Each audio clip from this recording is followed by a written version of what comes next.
Started.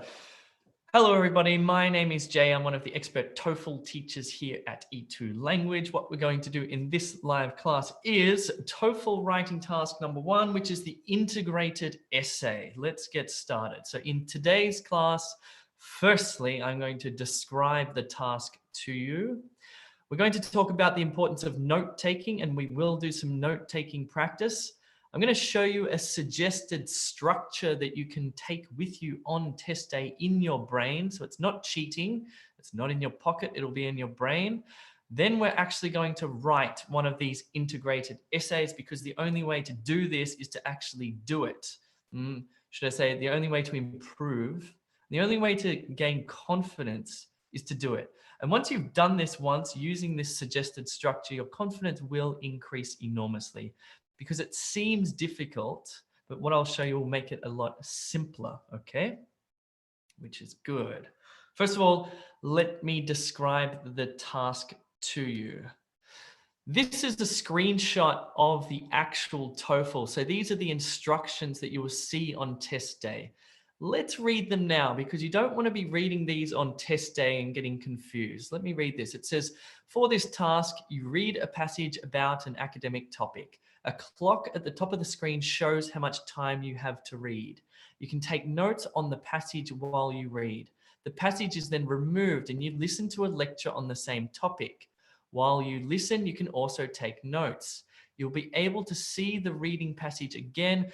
Actually, don't worry too much about this. I'm just going to show you in a second. The important information here is that you have 20 minutes to write between 150 and 225 words. That's the critical stuff here. There's also another important point here, which is this. This question does not ask you to express your personal opinion. So what you're in effect doing is this. You're going to read a passage. The passage will have 3 points, 3 main paragraphs about 3 different ideas, okay? Then you're going to hear a lecture. The lecture will also have 3 main points. And the lecture will contradict or say something different to what is in the reading passage. Now, you can take notes on the reading. I'll show you in a second. You certainly need to take notes on the listening. Then what you'll do is you'll turn your notes into that summary. Okay, cool. Let me show you actually what it looks like. So it looks like this on test day. On the left-hand side, that big chunk of text is the reading passage. And you can sort of see here that it's got 3 main paragraphs, if you like. There's 1, there's 2, there's 3, okay? So we can assume that the listening, which you will hear, will also have 1, 2, and 3, and it will contradict or say something different about these ideas. This is what the lecture will look like. You'll see a picture and you'll hear audio, okay? Then it will return to this page here where you'll see the reading passage again, but this time, importantly, there's a question that appears, and here is actually where you write your integrated summary. The question says this, and you need to read the question because they differ from test to test. This one says, summarize the points made in the lecture you just heard, explaining how they cast doubt on points made in the reading. Ultimately, that means explain how the listening was different from the reading. Explain how the lecture differs from the ideas in the reading. Cool. Let's talk about note-taking, because I think that note-taking is probably the most important part here, really, because you get to keep the reading passage. You can refer back to that reading passage, but you cannot refer back to the listening because it disappears. And if you don't have any notes, then you're, well, let's just say you're going to have problems. So take notes while you listen. Note down main ideas and details from the lecture. Personally, I think writing down as much as you possibly can is probably the best idea. I wouldn't be skinny in what I write down. I would listen very carefully and I would just write down those main ideas. I'll show you a little structure for how to do this in a second, okay? You'll hear the audio once. You will use the information from your listening notes to write your essay. The reading passage will be displayed on the left of the screen to see as you write. This is a good little template you can use to write notes. Of course, you don't need to write all the headings and whatnot, but basically you need to, on the left-hand side, write main ideas. On the right-hand side, write details and try to get one main idea and 3 details while you're listening. One main idea, 3 details. One main idea, 3 details. Because remember, in the reading passage, there will be the same number of main ideas, and you can refer back to those details. So for example, your notes may look like this. Number 1 says specialization, details, doesn't improve economy, unbalanced economic development. Now, when you're note taking, you're not going to be able to write complete sentences. You may have to write abbreviated words like economic development. You might even use symbols like offshoring equals cheaper. You have to write quickly. You may even use smiley faces, for example, developed countries happy, developing countries unhappy, for example. And you may just use single words where you summarize a point into a single word, which you will then use this in your summary, okay? Here's the suggested structure that we think you should take with you on test day. And this is what you certainly should practice. By the way, if you do need practice materials, and if you want to go a step further and take tutorials and get feedback on your writing and speaking, then check out e2language.com. It's the website associated with this YouTube channel. We've got excellent online course. We've got live group classes. We've got tutorials with expert teachers and feedback on your writing and speaking. So if you really want to make sure that you get the score you need, check out the website, okay? You can see the details in the description below. Here's the suggested structure. Now, this may look intimidating when you first see it, but trust me, once you write this once or twice, it's not. Okay, let me just quickly take you through this. So you want to have an introductory sentence. While the passage states that blah, the lecture expresses a different point of view, okay? You can just memorize that if you like. So while the passage states that, I don't know, eating chocolate is good for you, the lecture expresses a different point of view. While the passage states that exercising is a waste of time, the lecture expresses a different point of view. While the passage states that smoking is good for your health, the lecture, blah, blah, blah, you get it.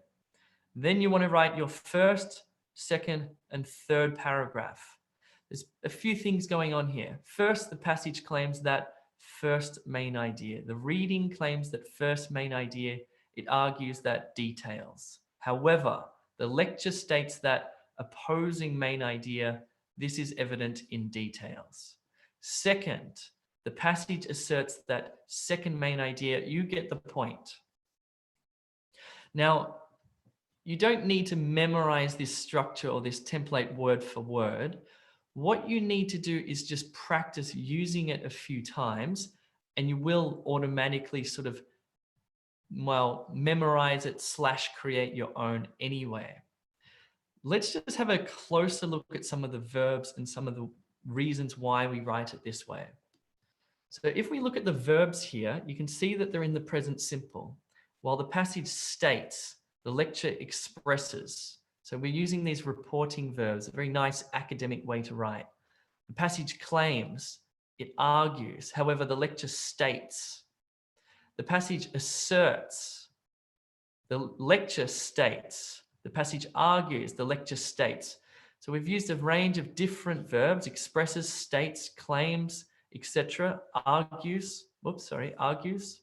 And we've used them all in the present simple. You can see the S on the end of the verb there. So you should keep your verb tense in the present simple like this. In addition to, we've also got some passive verbs as well. Is supported by, is supported by, is supported by. Okay, so you want to include a few passive sentences as well. Third thing we have embedded in our structure are discourse markers. While, first, second, third. This contradicts, however, in contrast, etc. We want to use these within our paragraphs to help structure our writing. Okay, now it's time to do it. I feel like I've given you a good little description of the task. If you want, I'm going to go back and show you the structure again. You can take a photo on your phone. and you can use this. So take a quick screenshot or photo with your camera on your phone, and you can use that in a minute when we write our integrated summary. Cool. All right. Just before we do this, I'm just going to go back to the live class. Cool. It's all working well. Let me just, for those of you, in the live class, sometimes my camera doesn't format on your screen properly. So I'm going to put a link into the chat. The link is to the YouTube live page. So you can watch this live on YouTube live, and it will format properly on your screen. Okay. I don't know if that's happening to you. All right, cool. Let's go back. We're about to write. Here we go. Step 1. You're going to have 2 minutes to read the passage. You can take notes if you want. I suggest that you do. Your 2 minutes to read this passage starts now.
Okay, you've read the passage. It's all good. It's not going to disappear. You're going to see it in a minute. What happens next is really important. This is the note-taking section, the listening. So you definitely need to have a pen and paper ready. You're going to take as many notes as you possibly can, thinking about main ideas and details for each of those 3 sections. Here we go. Step 2, listen and take notes. 3, 2, wait. Let me turn the volume up here. Oop, I can't. Here we go. 3, 2, 1. Free trade supposedly improves national economies by creating an international division of labor. But the truth is, it doesn't. The idea that countries specialize in producing particular goods doesn't bode well for countries because it results in unbalanced economic development. For instance, while some industries will prosper, others will be neglected and flounder. History has also shown us that free trade agreements negatively affect employment.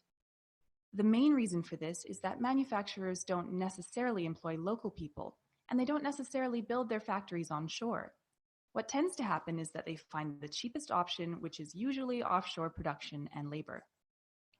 A lot of free trade proponents purport that free trade raises standards of living around the world, but this is not quite right.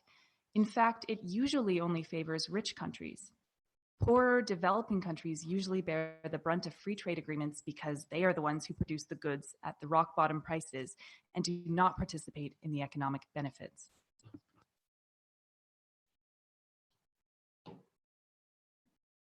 Okie dokie. Step 3, you're going to write. Instead of 20 minutes though, I'm only going to give you 10 minutes to write your summary starting now.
Cool. Well, that was 10 minutes. Remember, in the actual TOEFL exam, you'll have 20 minutes. So I halved the time, making it much more difficult. But if you do have a structure like the one that I showed you earlier, a template, if you will, and you take that in, you practice it and you memorize it, or you don't have to memorize it word for word, but something similar, and you take it with you into your exam, it will make your life a lot easier than trying to come up with something on the spot.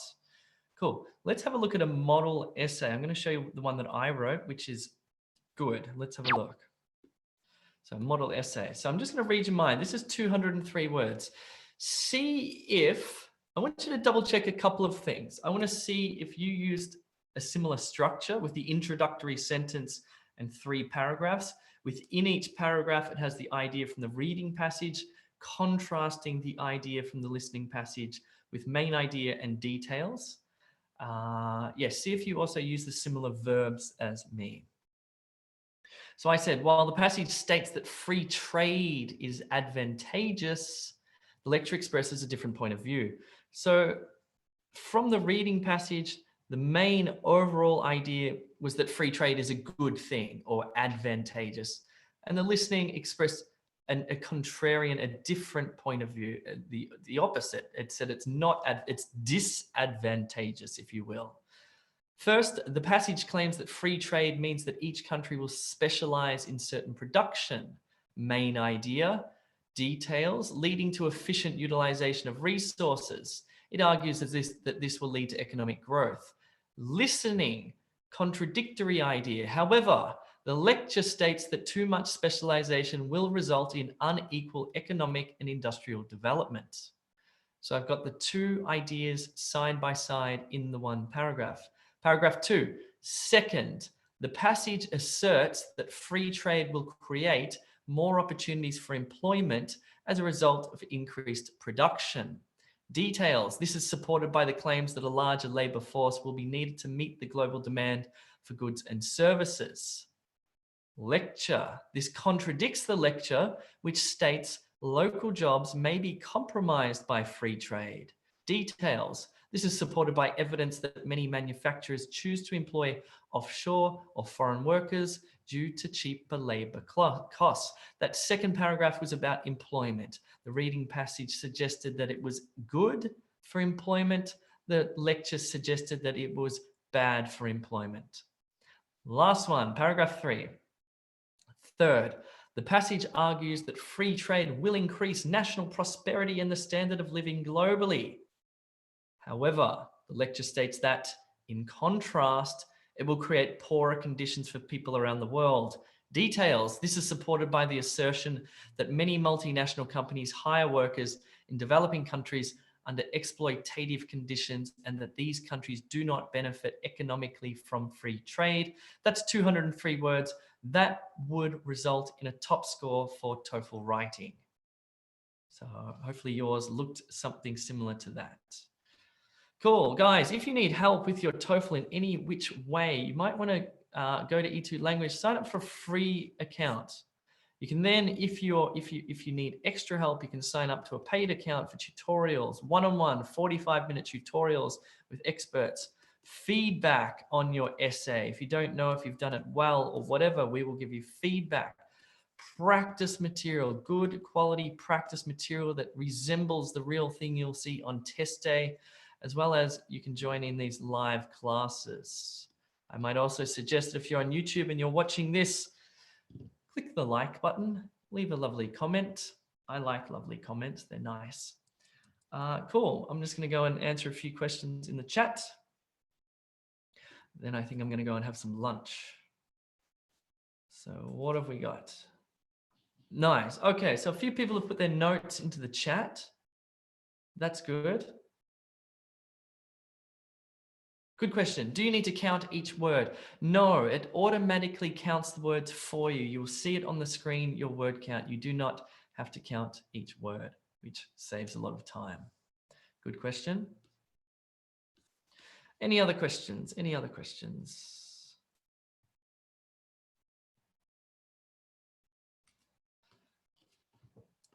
No other questions. Cool. Anyway, I think that's probably Well, I think both writing tasks are tricky. The independent one, I think if you learn the structure for the independent one, it makes it a lot easier. This one's tough because it requires different skills. It requires reading skills, listening skills, obviously, but I think most importantly, the note-taking skills. So if you can combine all of those, it will make your life a lot easier. All right, cool. I think that's all. Thanks very much for coming along. I appreciate it. Don't forget to check out e2language.com if you need some help. Sign up for free. See you guys soon.